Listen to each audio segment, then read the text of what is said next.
Tony Hughes, John Smybert here. I've got a question for you. We're all being hit left, right and centre with data privacy laws. And as salespeople, we need to understand these and understand how to stay within the law, right?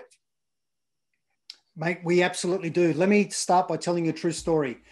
There's a company called Hughes out of the USA. They're a LinkedIn partner. They actually won an award as being one of the best partners of the year from LinkedIn.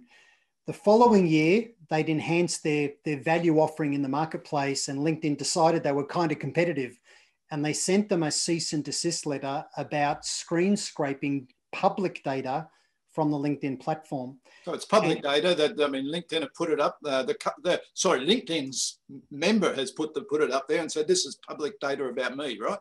Yeah, exactly. But in LinkedIn's terms of use, machine reading or scraping data is not permitted. So they decided that they'd send them the cease and desist. Now, Hughes countered that with their own court case. It went to court and LinkedIn lost the case. LinkedIn, while this was going on, was acquired by Microsoft for close to $30 billion US. Microsoft and LinkedIn together decided to then appeal. They lost the appeal, so Hughes' win was upheld. Here's the really important thing. What the courts in California ruled was that public data is public data, and whether that public data is being read by a human being that's putting it into a database or machine read, it's in essence the same thing. So here's some things that all sellers need to be aware of. That the two strongest data privacy pieces of legislation in the world are out of Europe. That's GDPR, the GDPR legislation in Europe with the union. And then in California, CCPA, so the California Consumer Privacy Act. And here's the rules for you as a seller to avoid any of the traps. The first thing is, make sure that your communication is one-to-one with some personalization. So when you contact the person and say, hey, I noticed this. So there's some personalization and it's one-to-one communication. You then avoid all the problems. But we all have lists and we send out an email to a list, right? Yeah, we do. And John, there's a new category of sales technology called sales engagement platforms, SEPs. So things like Outreach.io and SalesLoft are examples of this. Salesforce themselves have created a thing called high velocity sales or selling inside the LinkedIn platform. And what these are is they're sales engagement platforms that do the merging and email marketing and then scripting and cadences and sequencing for the sellers to drive outreach. Now, the thing is, if anything is perceived as mass-generated spam, then it falls foul of obviously of spam filters. So if you have an unsubscribe button or link, if you have lots of images, HTML code, if it looks like it's mass communication, then people can say, hey, this is spam. And we live in the world of permission-based marketing, so they need to have given permission. But if you're running one-to-one communication, then you don't fall under that category. Yeah, but if somebody's given me permission to put them on a list, and then I put them on a mass mailing list, are you saying that's still yeah wrong?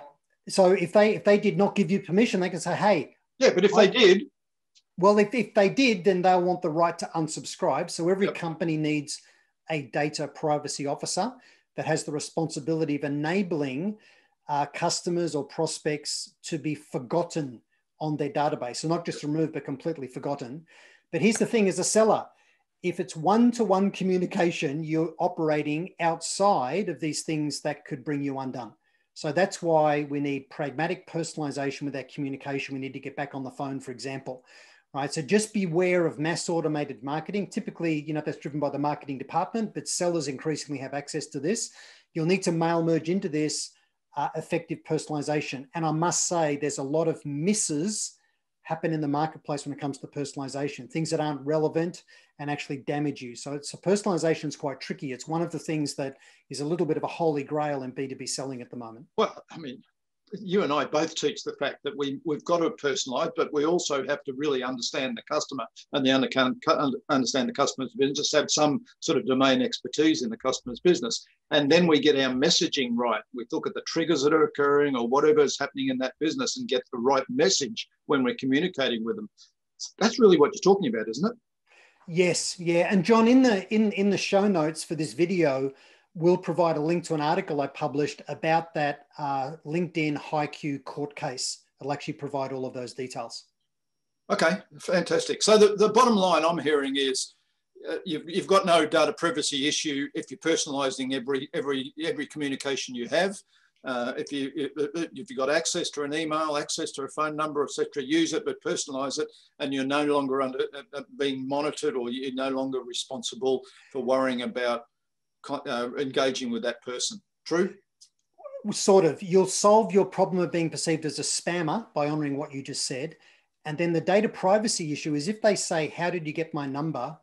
You just simply tell them, oh, I actually subscribe to a tool that ethically sources contact details where people have made the information public. So if you use, for example, Trigger, which is a very powerful platform in Australia, you'd say, I use a platform called Trigger. Or Lucia. Or Lucia, or Zoom Info, whichever one it is, and say, I'll send you the details. You can contact them and ask to be removed from their platform. So just go ahead and let the person know. My business partner for Sales IQ Global, Luigi, when he calls people, because we teach people how to sell, he'll ring a head of sales. And if they go, how did you get my number? He'll just laugh at them and say, well, that's the reason we need to talk. You need to get your people back on the phone with your prospects. I'll explain how you can do all of this ethically and effectively. Okay. So some good messages there. Stay within data privacy laws, of course. And stay away as much as you can from any mass mailing or mass communications. Make it personalised and get your messaging right, and you're okay. Yeah, John, that's a great summary, and people can have a read of this article in the show notes. Tony, thank you very much. Good advice.